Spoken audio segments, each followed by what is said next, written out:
이번에도 끔찍한 도로 위에, 길 위에서의 있었던 얘기입니다. 홍순빈 아나운서. 네, 어제 서울 광진구의 한 골목길에서 갑자기 굉음이 들리더니 눈 깜짝할 사이에 이런 일이 벌어졌다고 합니다. 영상 보면서 확인해 보도록 하겠습니다. 네, 골목길에 지금 한 남성이 서 있습니다. 근데 뭔가를 목격하고 급하게 뒤로 물러나죠. 그때 SUV 차량이 쏜살같이 지나간 겁니다. 이 차량이 간 곳이 바로 여기인데요. 차량이 질주행한 곳은 차량 이 마트 앞부분입니다. 이렇게 차량 마트 앞부분에 차량 앞이 크게 손상을 입고 있는데요. 주변에 보시면 뭐 유리창 파편도 보이고요. 여러 가지 물건들이 좀 널브러져 있습니다. 피해자 중 한 명이요. 들것에 실려서 이렇게 옮겨가는 모습인데 바닥 보시면 뭐가 굉장히 많이 흩어져 있죠. 당시에 그 차량 충돌이 얼마나 컸는지 짐작해 볼 수 있는 부분입니다.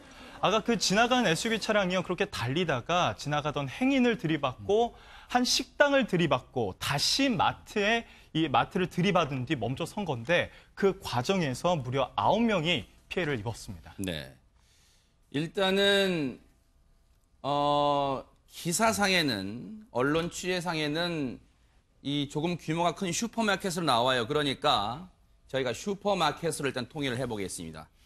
지금 당시의 CCTV 영상을 보면 이 SUV 차량이 정말 그야말로 쏜살같이 좁은 골목길을 지나간다 하는 느낌을 지울 수가 없는데 저렇게 좁은 골목길 가면 분명히 인명피해가 있었을 것 같은데 홍순빈 아나운서. 총 9명이 다쳤습니다. 그런데요. 처음에 들이받았던 행인 2명은요.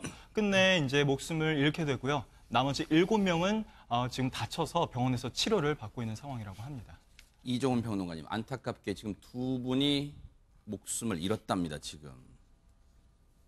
그러니까 지금 조금 전에 화면 우리가 보면 느끼겠지만 거의 뭐 차량 테러하는 것 같은 그런 그 수준의 지금 사고를 지금 그런 그 상황이거든요.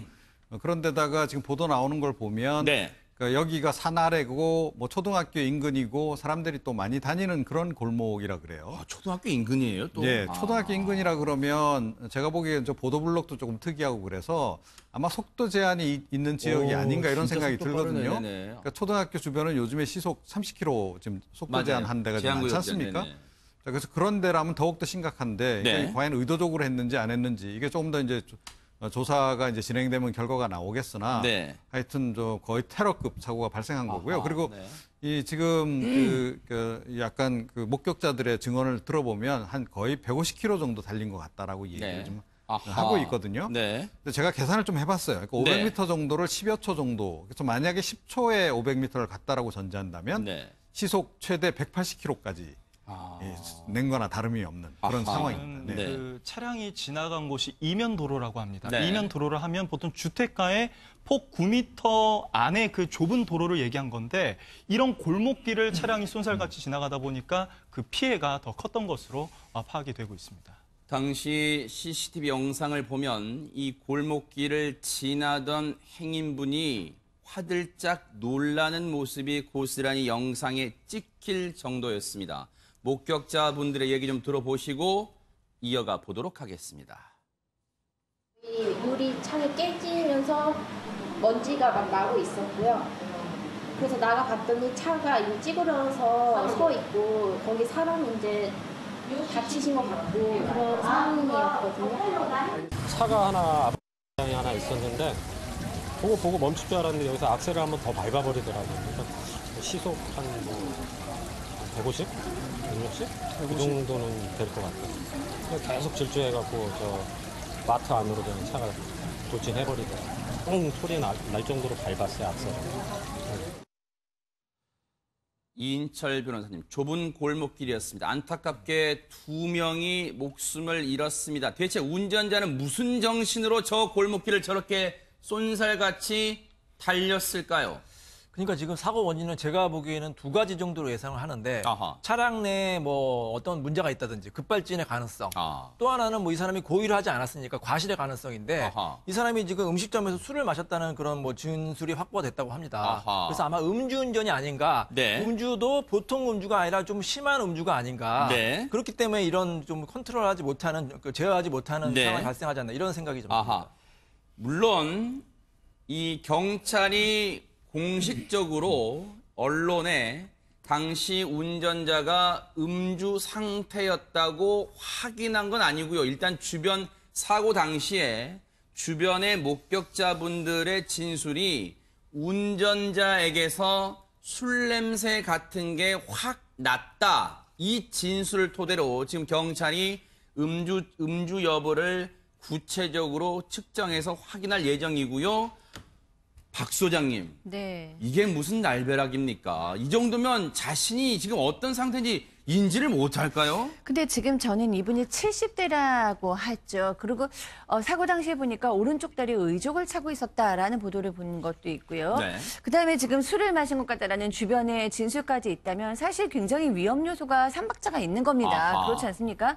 약간 이렇게 좀 반응이 느릴 수 있는 노령의 운전자이고 그다음에 이제 의족을 했기 때문에 굉장히 익숙하실 수는 있지만 또 사고에 특별히 주의해야 되는 분이신 거죠. 네.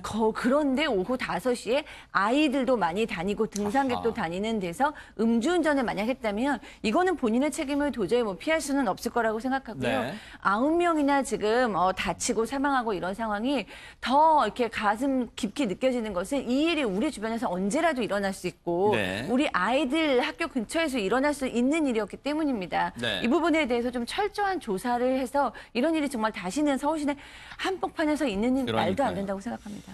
그렇게 뉴스파이터에서 음주가 그냥 가볍게 넘길 사안이 아니라 지금 이번 사고에서도 여실히 드러났듯이 다른 사람의 생명까지 앗아갈 수 있는 남에게는 흉기가 될 수 있다는 점을 그렇게 말씀을 드렸는데도 물론 음주운전으로 아직 단정된 건 아닙니다만 이 음주 가능성까지 나오고 있기 때문에 그리고 지금 이 골목길에서 저렇게 쏜살 100km가 넘는 속도로 달려서 2명의 목숨을 앗아갔습니다. 이종훈 평론가님. 네네. 근데 이게 사실 뭐 음주운전 하는 경우에도 네. 이렇게까지 달리는 경우는 흔치 않잖아요. 그러니까 아주 정말로 술이 만취 상태여서 도저히 정신을 차릴 수 없는 상태였거나. 네. 물론 또는- 추정 아직은 네. 음주 정확히 나온 건 아니니까요. 네네. 그러니까 만약 또 다른 가능성도 있다. 네. 그러니까 이제 음주를 왜 했는가 하고도 이제 관련이 될 수 있는데. 네. 그러니까 일종의 뭐 그러니까 개인적인 불만 또 네. 이런 것들이 있어서 네. 이거를 좀 이제 사실은 좀 가해하겠다는 약간 의지를 가지고 했을 수도 있는 거 아닐까라는 생각도 좀 들고 본인이 모르겠어요. 그러니까 스스로 뭐 그러니까 좀 자살하고 싶은 그런 충동 그런 것에 의해서도 좀 이런 그 사고가 유발됐을 수도 있겠다. 그런 추정도 좀 함께 좀 해봅니다. 지금 운전자도 다치긴 다쳤습니다. 그래서 병원에 입원한 상태이고 경찰이 일단 음주 여부도 확인하고 지금 조사를 계속한다고 하니까 이 부분도 뉴스파트가 계속해서 추적해 보도록 하겠습니다.